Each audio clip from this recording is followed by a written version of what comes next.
Hey guys, so I noticed a lot of you guys did not do good on the last exit ticket, which were on 10.1 and 10.2. So today, instead of doing a new section, I'm doing a review for 10.1 through 10.3. So this will be everything that's gonna show up in your exit ticket this Friday. So make sure you watch the whole thing and take notes for any problems you don't understand in the first place. So let's get started. I'm gonna do about 5 to 6 problems, and it'll cover every single concept that you'll be tested for this Friday. Alright, let's get started. So let's do number 1. What we're trying to find measure of arc UWY, and here is your circle. That's the center point, and it'll look like this. Alright, and we'll have all the letters. This is W, V, U, Y, and then it's X at the bottom. Okay, X. And it tells you this part is 90, this part is 70, this is 50, and then this is 40. Alright, so step number 1 is to figure out which way does the arc cover. So it says UWY, so you would always start with U. This is U. And then it says W and then Y. So we have to know that W has to be in the middle. So in order to decide whether it goes down or it goes up, you will look at it, and then you see how if it goes down, it will hit Y first and then W, which doesn't fit the description. So in this case, it will go up and go all the way around. This is U, W, and then Y. So basically, if you see the blue color, it covers everything of the circle except this part. So in this case, because the whole circle is 360 and it doesn't cover the part of the 50, so you do 360 minus 50, which is 310. So in this case, 310 would be the answer. Alright, I'm gonna show you guys another problem that looks similar like this, but it works with addition instead of subtraction. Alright, problem number 2. We are trying to find measure of arc RVU. So here's the circle, and then center U R.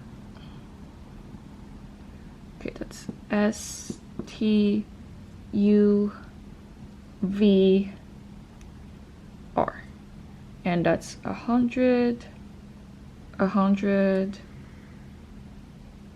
60, 50, 50. Alright, so if you take a look at this, you see how some of the numbers are being labeled inside of the circle, some are being labeled outside. It does not matter, it's the same thing. So for example, here it says 100 degrees on the outside. It will mean the exact same thing if you see the 100 degree being labeled right here. So let's take a look at the problem. It says arc RVU, so we know it starts at R. And if you take a look to decide whether it goes up or down, you see how if it goes up, it'll go through V first and then at U. So that's how you know it's the correct direction. So it's R, V, U. Versus if you go this way, it will hit U first and then V, which does not fit the description. So in this case, you see how this is R, V, U. And for this one, we would use addition because we know this part from R to V, it's 100. And then from V to U, it's another 100. So you just add those two up, which will give you the answer being 200 degrees. Okay, so now let's take a look at the tangent lines. A lot of you guys made mistakes on the tangent part in the last exit ticket, so let's see if I can explain this a little bit better. Alright, so here goes number 3, and you have a circle here, you have a triangle, looks like this, and the question mark is on the outside. This is 16, this is 12. Alright, so if you take a look at this, we're trying to find the question mark, and it says the line on the outside is tangent to the circle. That means whenever you see the word tangent, that means you're assuming this is a right triangle, and what goes with the right triangle is that Pythagorean theorem, a squared plus b squared equals to c squared. So in this case, if you take a look at this, it tells you the bottom side is 16, this side is 12. But one thing to keep in mind is that because this is circle, if this is 12, this part is 12 as well, because it's the radius, and radius for the circle remains the same. And instead of the question mark, you would use x. So in this case, a would be 12, so it's 12 squared plus 16 squared. And what's the value for c? So c has two parts, it's 12 and x, so it equals to parenthesis 12 plus x parenthesis squared. So that's how you do it. You do not assume x is the whole thing, but you do like this if you want to find question mark directly. So in this case, you have 144 plus 1, I don't think I'm doing it right. I'm gonna use the calculator. It's 256. 256 equals to 144 plus 24x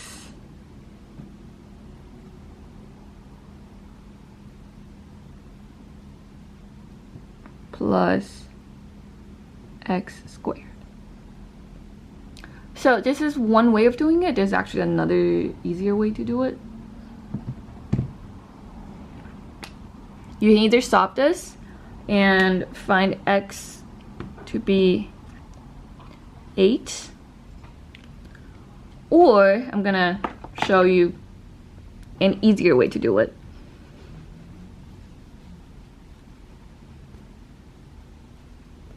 So our goal is to find the question mark, but instead of setting this part being x, let's say we use this whole thing to be x.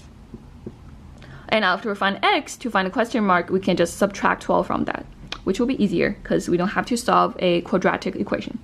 So in this case, it becomes 12 squared plus 16 squared equals x squared. And it will be 144 plus 256 equals x squared. So that's 400 equals x squared, and x will be 20.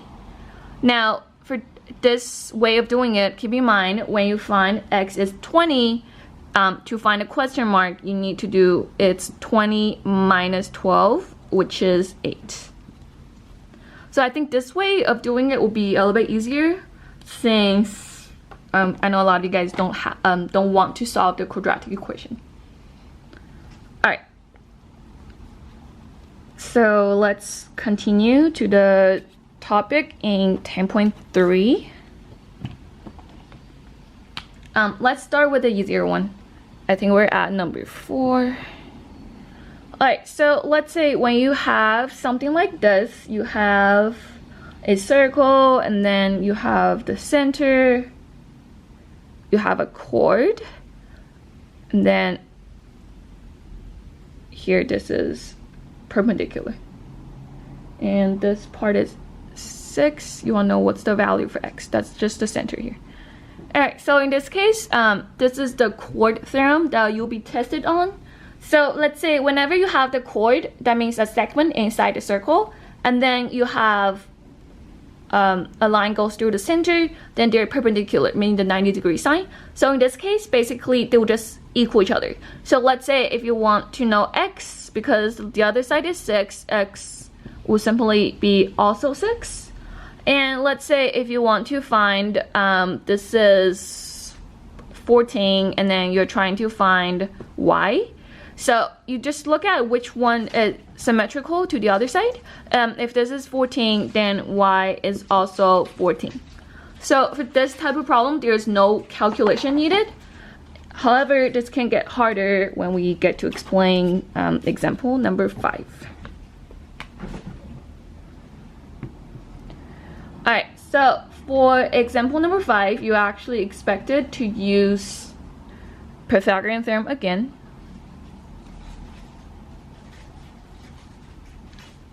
That's the center, you go through it.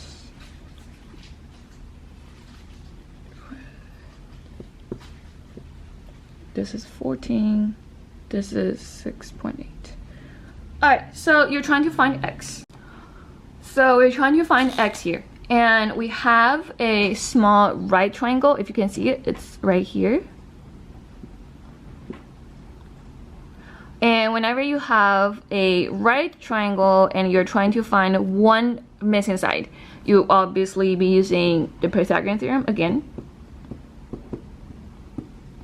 So we know this part is 6.8. We also will be able to know the bottom part, because if the left side is 14, this side is also 14. And x is the hypotenuse in this case, so that will be c. It will be 6.8 squared plus 14 squared equals x squared. So 6.8 times 6.8 is 46.24 plus 14 times 14 is 196 equals x squared. And then when you add those two up, it'll be 242.24 equals x squared. And then you need to take a square root for this value, which will give you x equals 15.6. So to do this, you just have to know how to use the Pythagorean theorem, and then you have to know that the left side and the right side would equal each other in this case. Okay, let's do just one last problem, which will make this same concept a little bit harder. Just a little bit. Alright, here goes number 6. And you have here, you have a circle, and then you have this, and x is at the bottom. I'm trying to find that. This is 31.2. This is 13.3. Alright, so for this one, this is basically how complicated this type of problem can get to. So again, we have a right triangle, this one. But when you just look at it, we actually know nothing about it directly. However, we can use the knowledge. So for example here, if the left side is 13.3, the right side is also 13.3. And the top, the whole diameter is 31.2. So in order to find the radius, you just simply divide it by 2, which is 15.6. So this part is 15.6. Then you're just trying to find this part. So we can keep it as a question mark if you would like. So let's say it's question mark squared plus 13.3 squared equals 15.6 squared. Just keep the question mark as what it is. Then 13.3 squared is 176.89 equals 15.6 squared is 243.36. Then you subtract 176.89. Question mark squared is 66.47. You take a square root of this value.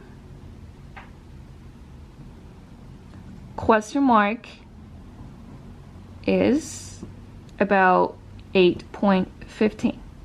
So this part is 8.15, and we want to know what's the value for x. So this whole thing here is actually 15.6 as well, and you just subtract that by 8.15. It'll give you the value of x. So 15.6 minus 8.15, it's 7.45. The reason why this part is also 15.6 is because any segment that starts from the center of the circle to the edge of the circle, it's always a radius. So that's also 15.6. Alright, this is how hard it can get to, and that's it. Please watch it and take notes. Good luck on the exit ticket.